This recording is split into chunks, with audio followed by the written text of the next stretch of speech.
the desires never die, they don't retire. We retire, but the desires do not retire. So the greed just continues from there on.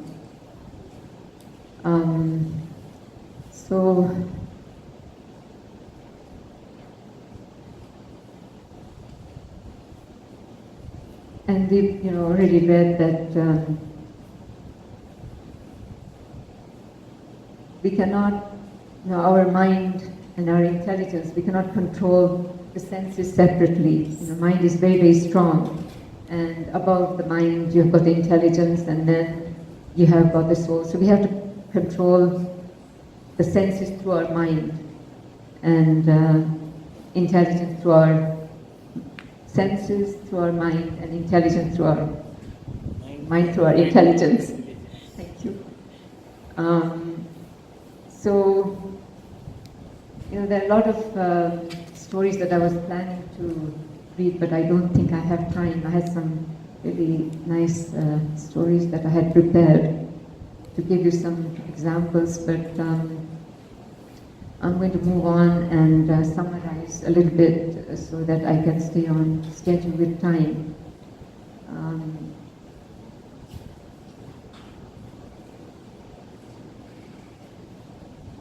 In our conditioned stage, we cannot avoid all these calm, lust, growth, low, that is lust, anger, greed. We cannot control them. In our bodily concept, it comes with the package. That's why we are here. And Lord Krishna gave us the material world pretty much to suffer so that we would go back. So it's only genuine Krishna consciousness that will give us a solution to lust and greed. So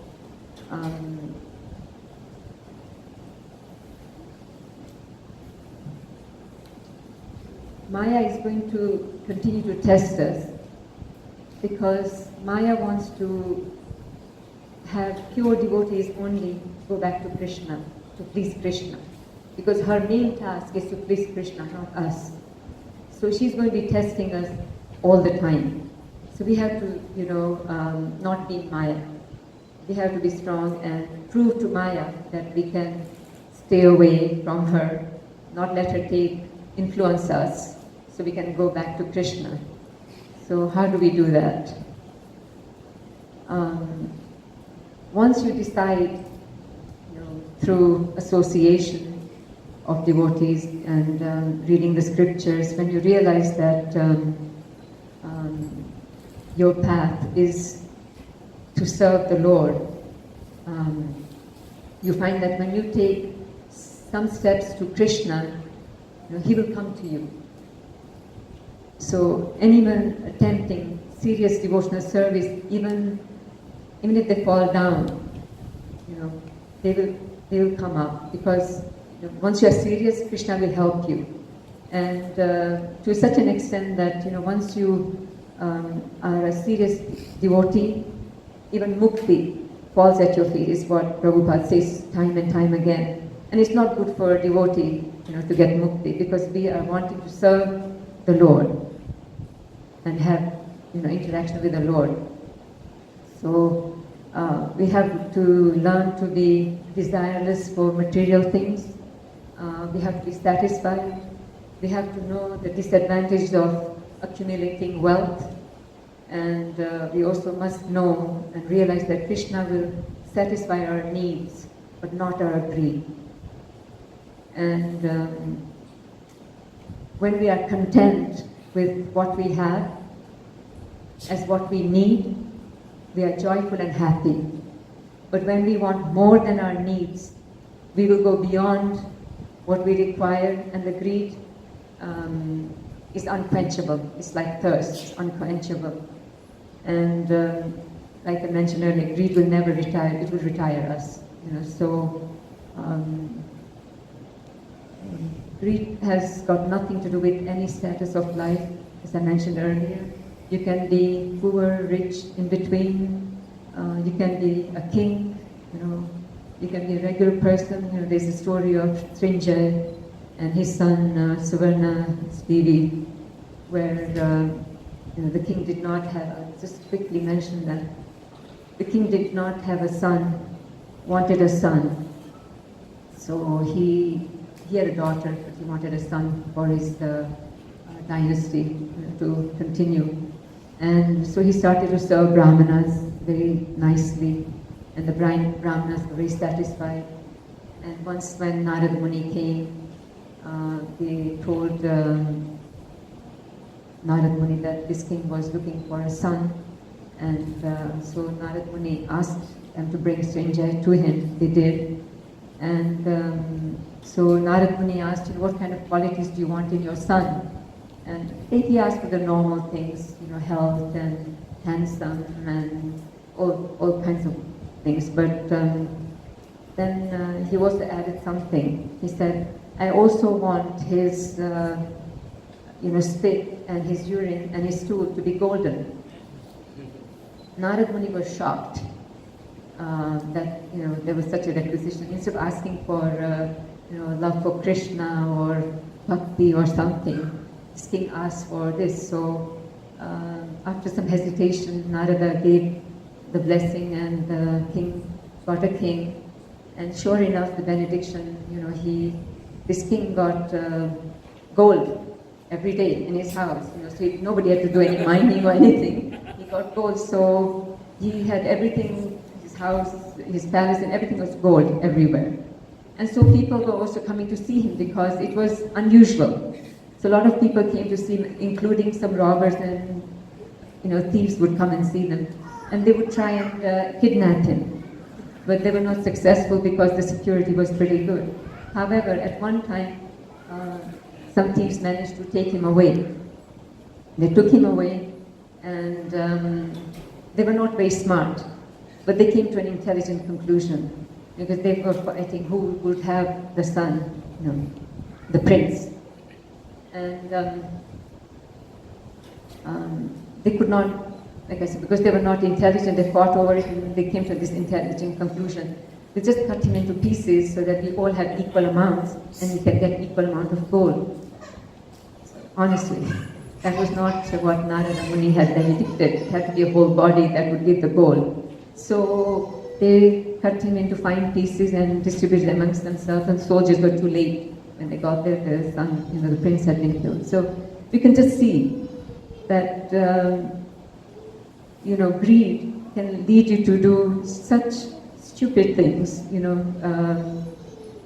it doesn't have to be any, this is a king who was serving the Brahmanas nicely, but an intelligent person. But when it came to asking for something, he was greedy. And he lost what he wanted because of his greed. So we have to really remember that that it, you can be any status of the society, and greed will affect you. And like I said, there's so many other stories that would put more emphasis on some of these points. But once again, genuine Krishna consciousness is the solution to lust and greed. And we are very fortunate that Srila Prabhupada has given us a beautiful system in the ISKCON temples where we can get the Krishna consciousness that we need. And it's all on a silver platter. He's really, Prabhupada is super, and he's my hero. Association of devotees, we get chanting of the holy name and Sankirtan, Srimad Bhagavatam discussions every day, deities to worship, beautiful deities to worship, excellent deity worship in all ISKCON temples, and you have to do that with faith and Shraddha, faith. So, and they also organize yatras for you if you want to go, and even just coming to the temple is a yatra. To purify ourselves. And we should dovetail our greed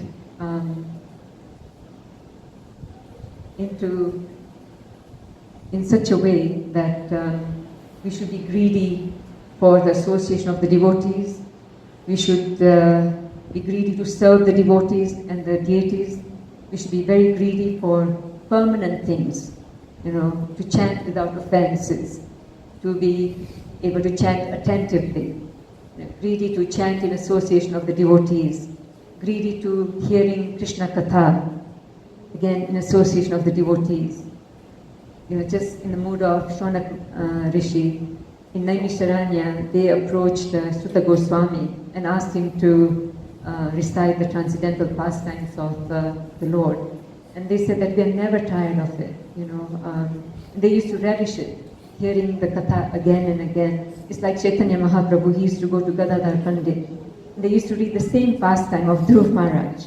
He used to go there every day, and Gadadhar Pandit used to recite that.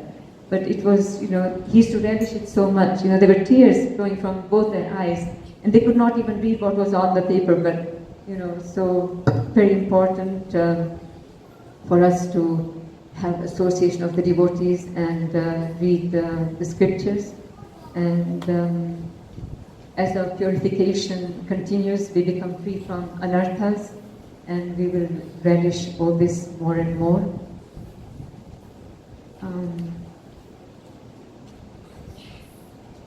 There are a lot of other emphasis from Lord Krishna when he's talking to Uddhava, where he emphasizes the importance of satsang and association with the devotees. And one of the main, I'll just say that you get mercy of Krishna through his devotees. That is why association is so important. You cannot go to Krishna directly to get his mercy. You have to approach a devotee. So association and hearing in company of devotees is very, very important. And so say no to Maya, say yes to Krishna, seriously take shelter of the holy name, Srimad Bhagavatam, the scriptures, Bhagavad Gita, and the deities, put Krishna in the center. Please don't give in to Maya. Material world is diseased. Immunize yourself with chanting, reading the scriptures, and just stay like a lotus flower. And the lotus flower stays clean in muddy waters.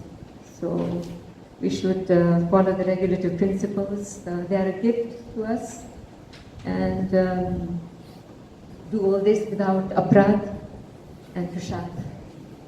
And Krishna will give you his mercy. That is all I have to say. The satsang will also help you focus on what is favorable and what is unfavorable, which leads to a very important point that I didn't bring out earlier. Rupa Goswami says, surrender is give up unfavorable things and take up what is favorable for Krishna service. Thank you so much. Hare Krishna.